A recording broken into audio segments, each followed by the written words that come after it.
All right, welcome back to another episode of the Stoic George podcast or the Stoic George YouTube channel, whichever one you're listening on. I got to say it off the bat, I think this is going to be a bad episode because I'm trying something new and I'm nervous. I just feel like it's not going to go well. Basically, I did this kind of rebrand recently that my heart was calling for me to do.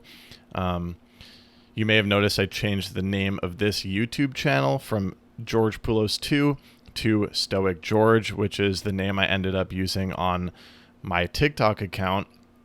I really just started feeling good about this username. I feel like it kind of well encapsulates this new project that I'm doing where I'm sharing like these existential thoughts and lessons on self-growth and kind of just sharing my own journey of living life and the lessons that I'm learning, sharing them on TikTok and now here on YouTube. It feels like this sort of cohesive project, and there's something I've been working through with filming these YouTube videos.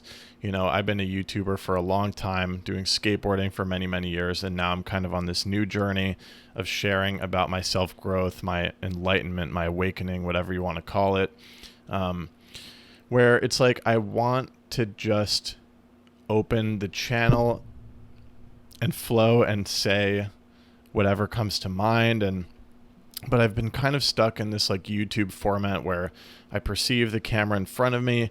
I start to like think about the editing process and the engagement and all of these things, and I've never really allowed myself to just slip into doing a podcast format where I can really just let words come out as they come out and not really edit it too much and just open that artistic channel, which is a really important lesson I learned in The Artist's Way by Julia Cameron, which is that like the way you make your greatest art is to stop trying to control the output so much. But as a YouTuber, I'm so used to controlling that output for the sake of watch time, click-through rate, yada, yada, yada.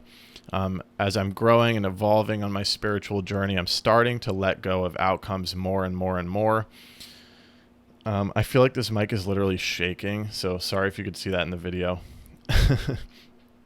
You know, the closer I get to not giving a shit about performance on YouTube, view counts, engagement numbers, views on TikTok, things like that, the more and more I strive to not care about those outcomes, the more I'm able to just open the creative channel and just be pure and let the art and the expression and the words come out of me. And this creative freedom is such a better feeling than that kind of shallow high you get from those high view counts and the high engagement.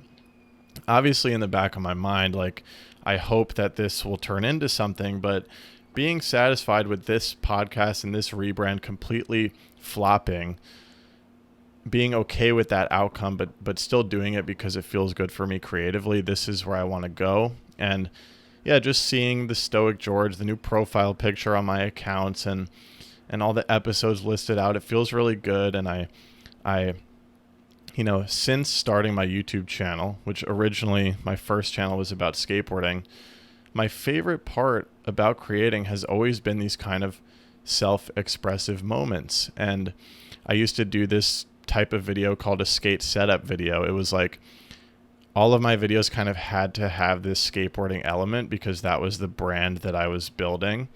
But the skate setup videos were just an excuse for me to take 20 minutes, set up a skateboard, and just speak about what was on my mind. So as I'm embracing more and more change, I'm like, why not just allow myself to do that part of creating that I love on this new format? And yeah, I've been having all these thoughts about how like my career as a content creator has kind of always been about the same thing, whether I knew it or not. I got into the skateboarding channel because I was beginning to understand that I was more of a creative, active person. I didn't really want to go down a corporate path. I started rejecting this path that I saw before me that was set up for me by parents and society, and I started listening to myself. That's why I started that YouTube channel. over time, I found that I put myself in another box. And then, I came back to myself and listened to myself, found the artist's way, found a bunch of books that helped me just accept myself and where I was going and embrace change. That's leading me to be creative in this way. Back on the skateboarding channel, I started the brand Aero Skate Co. And that always had the message of follow your heart. For me, it's always been about coming back to self. And I think what I'm coming to understand is that my passion, I don't even like to say like, this is my passion, because that's just another way of like presenting myself as this personality. But, I'm really becoming spiritual and aware that I am not my passions. I am not the things I do. I am not this video.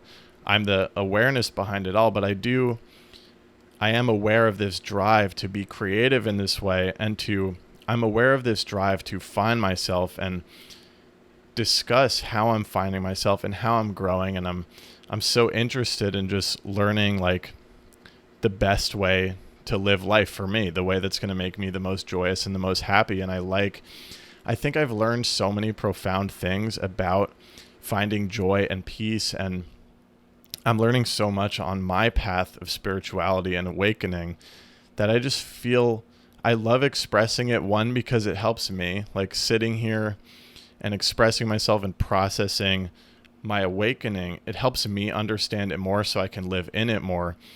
And there's also this feeling that like, whoa, like I'm developing this information that can really help people, because where I was at 4 or 5 years ago, I was so anxious. I was like, I wanted to control my life so badly.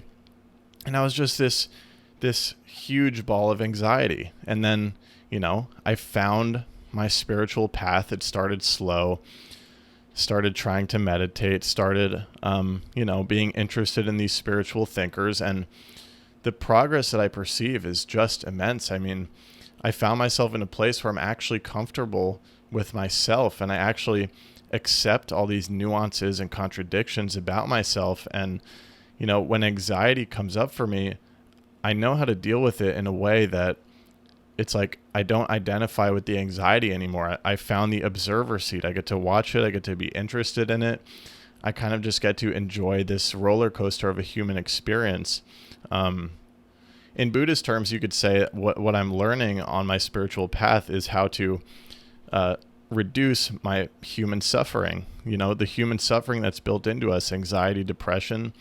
I'm really learning tools to overcome these things. And then it's getting a little bit deeper where I'm like, psychedelics have been a part of my spiritual journey and my self-growth journey, and psychedelics and also through meditation and just, moments here and there in life when I'm by myself or, experiencing love. It's like, I'm kind of aware of this deeper meaning and this deeper purpose in life. And it's this unity of all things. And it's this clarity of my role in the universe as this part of this harmonious whole. And, all these things are things that I'm really interested in discussing. And the more I can just open the channel and let it out and let it be free and not be attached to how many views the YouTube videos are going to get or the podcast or the sponsorships or whatever, the more I can, express this honest raw thing. And I really like the idea of just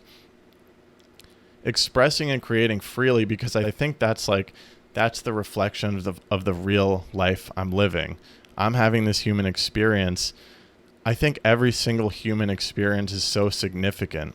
It's like a path it's like each life is like this segment of history in the universe. Like, we're all going to go through this experience, have this profound set of experiences and learnings and feelings and emotions. And the more you can express that experience, like that is art. I don't know what I'm trying to say. What I'm trying to say is what I'm trying to do right now. And I'm doing all these things to try to just let myself be free, because it feels good for me. And I suspect I'll be able to connect to you better. And So for example, I've been like starting these episodes by strumming a little bit of the guitar, get the creative juices flowing. I put up a new camera that doesn't have a recording limit, so I can hopefully forget that the camera is even there. I don't have the screen out, so if this is out of focus, I won't even know, but I'm not seeing my own face. Trying to lose myself a little bit and lose my self-consciousness, which I often feel when I'm recording videos, because I think that losing that self-consciousness will help me access the place where I really have these interesting things to say. And I'm sitting in the lotus position, like that classic meditative cross-legged position, and trying to keep my back straight and just let it come through me. Let it come through me. Trying not to think so hard. And I guess that was a really long-winded explanation of this rebrand that I did for this podcast. Basically, I want to sit here once a week and either talk about a specific topic of something I've learned on my journey and share it with you, or just share what's going on. And this is kind of an example of that sort of episode where it's more stream of consciousness, sharing what's on my mind, sort of like how I used to do those skateboarding setup videos. I would literally just turn the camera on and start talking. And I suspect that I'm going to access some special things and words with this stream of consciousness format, but once in a while I'll pick a topic like I did with my reading methodology, my journaling methodology.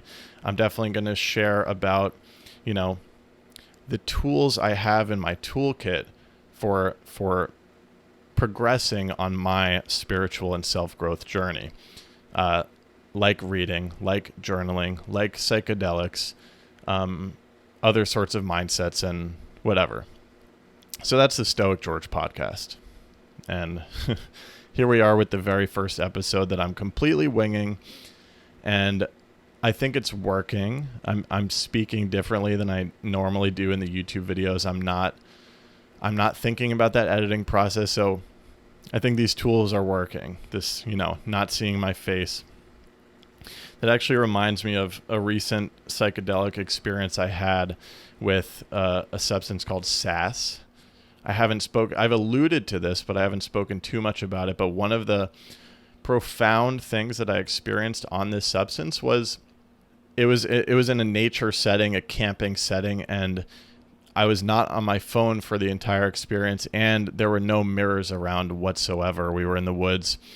It hit me towards the end of the experience. I was like, whoa, not seeing myself for that length of time, which was like over 12 hours, helped me lose myself. And like what I was saying, I lost my self-consciousness.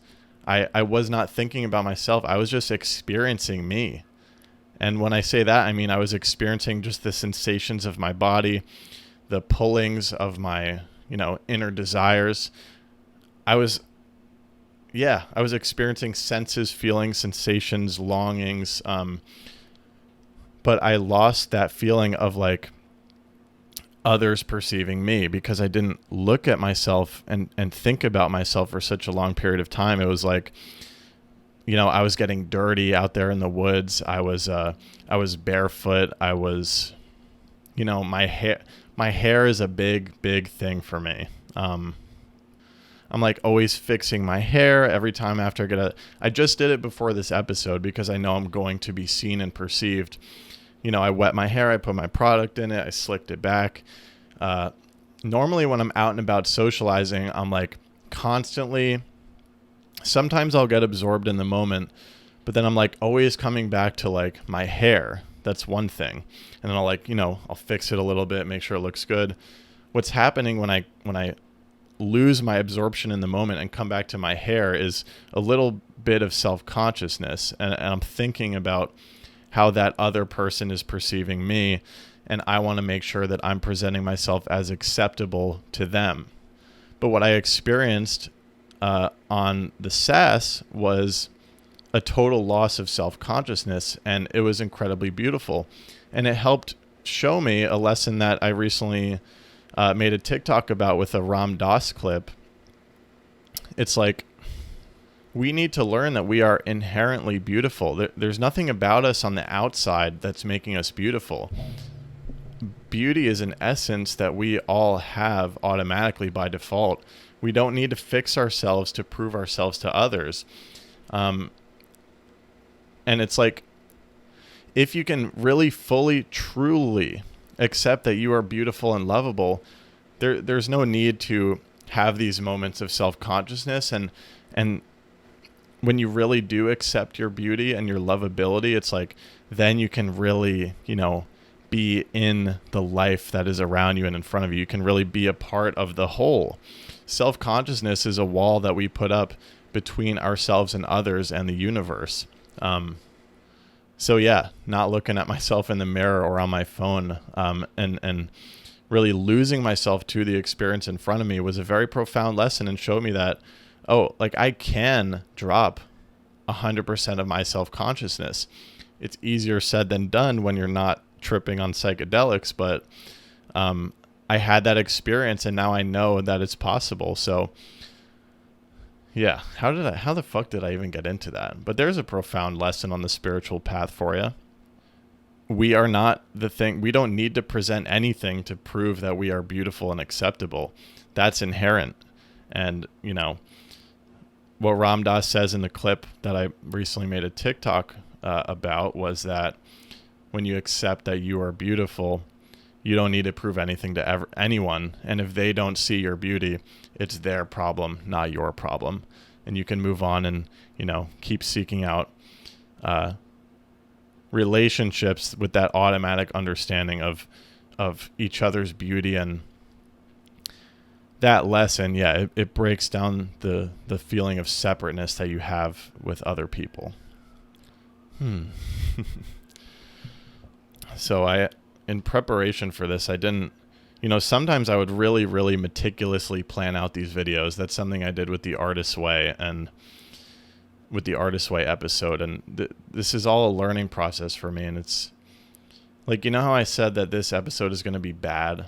It was like, yeah, because you got to get used to shit. And I've clearly been holding on to something for a long time, of this need to plan the episodes, and it's almost parallel to what I just said. It's like this feeling like I need to present the video in this organized fashion so that it is acceptable to others. But what if I just open and share? Will people still find this acceptable? I don't think that's even the question I should be asking. I think I should just be opening and removing the walls that I put up between myself and others, and just, be part of the unity of it all. We're all a part of the same universe, made of the same elements. Me, you, everyone listening, everyone not listening, strangers walking down the street right now. We are all connected in some way. And that's pretty cool. Anyways, what I was saying is I prepared some notes, some different things I could talk about. Talked about the podcast rebrand, difficulty opening up. One more thing I wanted to talk about. Maybe there will be more than one. So I took myself on a date to Coney Island the other day. Basically, it was a situation where it was like a Monday or a Tuesday, and summer's coming to a close, and all summer I've been very, very free and open. I've got enough money in my account where I'm not as I'm going through this transition with my content, I'm not too stressed out about money quite yet. So I've had this freedom and space to express myself freely, and I've also been just working when I want to. It's been summer. I've been going out to parks, lounging, reading, writing in my journal, really just following my flow all summer, and it has been beautiful. But as it's coming to a close, I'm starting to feel this interesting sensation in my body of this pressure to kind of get back on a routine or on a schedule. And so I've been, waking up with a little bit more anxiety and just feeling like there's just something I'm supposed to be doing. I felt that way on, I think it was Monday, and I tried to work and it just wasn't happening. And then I suddenly remembered how I was operating earlier in the summer, where I was just if I didn't feel like working, I didn't. and I would just like go to the park or do whatever I wanted to, and how beautiful that all felt. And what was cool about that flow of life was I was still working, and creating. It was just like I did it exactly when I wanted to. And I don't even like quantifying things like this anymore, because I think it's like represents an attachment and a grasping and a desire to control. But I think I was probably still working like at least 30 hours a week, which is pretty dang good for not forcing anything. I found myself a lot of the times like ripping the bowl at like 10 p.m. and I would work, like just be so enthusiastic about working and making TikToks and creating and doing stuff on, on the internet or whatever, and checking emails. And it would just flow so nicely from like 10 p.m. to like 2 a.m. or something. And it's like, why enforce a 9 to 5 schedule on myself if it's not in alignment? And if I just set myself free, like things are just going to happen how they're supposed to anyways. One second, let me switch my legs here. Actually, I'm going to go non-lotus because my legs are falling asleep. Anyways, this day I decided to just last minute spontaneous decided to just take my bike to Coney Island. I've never been before.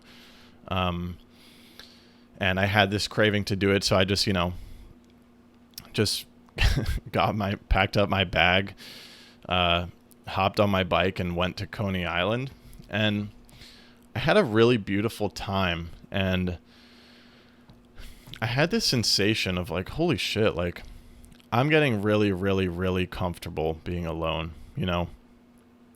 That's a brand new bike ride, a long bike ride, a place I've never been, a brand new experience that I took all by myself.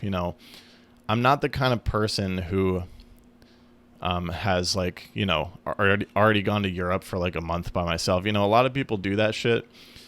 I have never had an experience like that, but I am starting to feel this sensation of like, whoa, like it's not even like I'm just saying it anymore. It's not even like I'm getting used to it. It's like I am really, really comfortable having new experiences on my own. Not only that, I love it. Like I took this cute little video, of the Coney Island atmosphere, and took some selfie videos, and, got myself a hot dog and walked on the boardwalk. I had the bike ride. I went swimming by myself, laid out in the sun, rode a little bit. I was like, whoa, like I really just took myself on a date, and I did all these cute things that like normally I guess I would think you would do those things on a date with another person or with friends or whatever. But I just like fully did that by myself, and I didn't feel lonely. I actually just felt like I was having so much fun. And I guess I'm sharing this because it feels like progress in some way. And I want to be careful about like romanticizing being a loner, because like my life has a lot of socialization and it's such a beautiful part of my life. But like the alone moments are particularly special for me.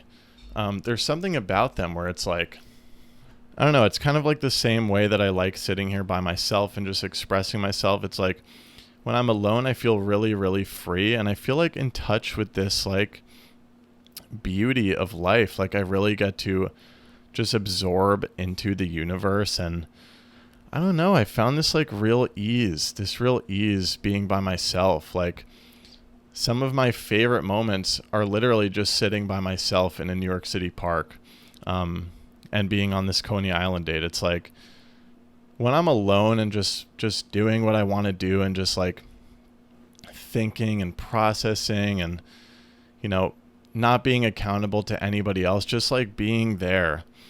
I really kind of will have these like moments of pure joy. Like how do I even, it's hard to describe. It's like I'll just get this like pang of like, whoa, like I am here in the universe. I'm at peace. Look at all this grass around me and this nature, and the sand on the beach and the waves and all these people around me. And wow, it's like, wow, I feel okay. Like I feel like this is, I think what I'm trying to say is, for whatever reason, having experiences alone, I'm better able to really access the present. And it's like that thing of beauty I was trying to describe on psychedelics and the loss of self-consciousness. There's a lot of words for this thing: being fully present, true beauty, unity with the universe. All these different ways you could say the same thing, but I really think it does come down to, like, when you are fully in the present, like, that is true beauty. That is what we're looking for on the spiritual journey. It's that ability to, as Ram Dass says, be here now. And a lot of times, like, I find it easiest to fully access the present moment when I'm alone. And so, yeah, there was something profound. Like, I realized on that Coney Island solo date that, like, I had come a long way. I had really come a long way. I remember, just as much as, like, and this still happens, but more so in my past, I would, like, even just walking on the sidewalk alone, I would feel self-conscious, didn't know where to put my eyes. Just had this feeling like that everyone was judging me, and I don't know. I don't know. And I would have this feeling that, like, everyone knows how self-conscious I am. Just so many layers of, like, unnecessary suffering that I'm starting to get over. And I'm looking at this picture frame right now, and it's got a subtle reflection of the window behind me, and I can actually see, like, the rooftop and a satellite up there, and that's just pretty nice little moment of the universe presenting itself to me right there. It's very pretty. See my string lights there. Yeah, I feel like I didn't really fully flesh out that thing about being alone, but, like, there's something important happening there for me. Another thing I'm figuring out. Okay, I love being alone, and I'm starting to accept that. I used to have this, like, fear that I was going to become a loner, but no, I love being with people, and I love being alone. And something interesting I found out recently is that I love being alone while I'm with people. In a party setting, I love moments to myself where I'm just, like, against the wall, kind of soaking it all in. It's kind of the same thing I experienced at the beach or when I'm hanging out by myself at parks. I love being alone and just soaking in everyone and everything around me. Self-consciousness used to prevent me from taking those moments for myself. But now that I'm on this journey of accepting myself and just accepting my occasional desires to be alone, even if I'm with a group of friends in a social setting, I will take moments for myself to pull off, be quiet, not force myself to participate in the conversation at every single moment. And I'll take that essential moment for myself of soaking it all in. And this has been such a beautiful, beautiful new ability to get over that self-consciousness of seeming like I'm alone in a social setting, just taking that moment for myself. And, it creates this natural, like, social situations used to be way more draining for me because I would, like, really force my participation at every single moment. But I've found this, like, ability to just listen to myself more, and the SAS. I really experienced this on the SAS. I was, like, moment by moment doing what I wanted to. I would be called to particular social environments. I would engage, participate. I would love it. I would feel this connection, and then suddenly I would just feel like, oh, like, I kind of want to go, or I kind of want to step back and observe, or I kind of want to go to a different social situation.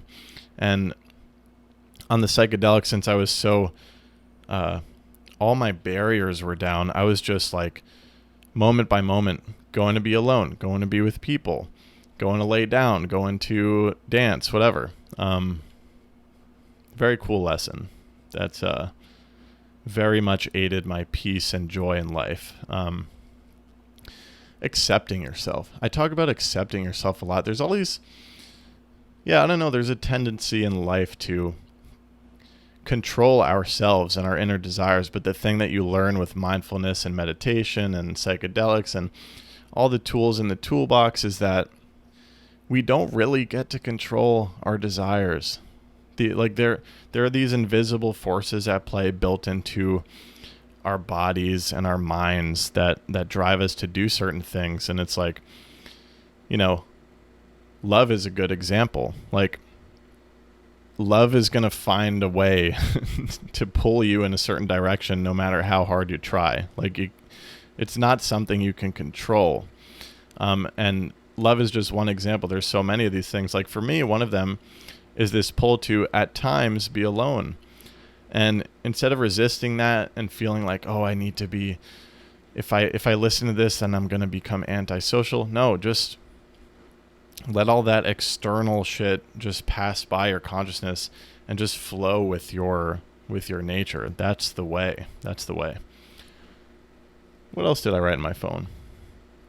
I have no idea how this episode is going, so y'all have to let me know.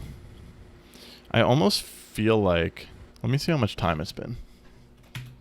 Because like I was going to say, I almost feel like I have a few more notes here, but I do almost feel like this is a natural conclusion. And to force myself to finish all these points would be another like arbitrary thing I'm doing because I feel like I'm supposed to. But I'm trying to get to a place where I just am and I just do, Like, why am I even checking the time of the podcast right now? Like, we love numbers and making sure we have enough of the numbers, and we love counting and judging ourselves based on how much time it's been between when we've done this and that, and how many friends do we have, and fuck, why do we do, like, why is this built into us? These are things that create suffering. These are clingings. One thing I saw in the notes app when I just checked, which I'll share, because it's a little personal, and I'm feeling self-conscious. Isn't that interesting? And what I just did there, that's the key, y'all. That is the key. When you start feeling self-conscious or anxiety or depression, don't go right into it. Don't go grasping onto it and making it a part of you. There's this way that you can just notice it and be like, whoa, that's interesting. So yeah, I'm noticing this self-consciousness about this thing I wanted to say. Isn't that interesting? And that perspective makes the feeling lose its weight, and you can start to move past it if you so choose. Anyways, about the hair. No, I'm too self-conscious. I think I want to end this episode. I think that's it. Oh man, if you're still here, yo, that's awesome. I appreciate that. I do feel like I was able to open the creative channel more sitting down here. I feel good looking down at my feet, still in lotus position. This felt good for me. I think I'm going to get better and better at this as I record these weekly episodes. Just better at just like being open and expressing myself and not trying to control the output so much. And yeah, we'll see. I'm thinking a mix of like choosing topics and sometimes just stream of consciousness. And I think the direction, if I even have to define one, is that I'm sharing my journey through life, and I'm interested in spirituality and enlightenment and the end of suffering and self-growth, and finding the most joy possible and becoming fulfilled and feeling good in life. This is what I'm interested in discussing, and I'm going to share that through my own journey and what I learn and experience through literature, through all the tools in the toolbox, all the tools that have helped me achieve the place I'm at and the place, I'm still on the journey. I have a long way to go, obviously. I don't think the journey's ever going to end. So that's what I'm going to be talking about here on the Stoic George podcast. I'm on YouTube. I'm on podcasts. The link tree. Use the link tree. The link tree has all my shit. Check me out on TikTok. And we got a private Discord on, if you join the Patreon, $5 a month. Really appreciate the support. At some point I'm going to have to figure out the money thing. But I'm trusting the process. I have faith. I'm not attached to any outcomes, which does feel really good. And it lets me be open like this because I don't have to grasp so hard onto the potential outcome of turning this podcast into a living. I can just express for the sake of expression. Thank you all for listening. Godspeed on your journeys, and hopefully see you next week with another episode. Okay.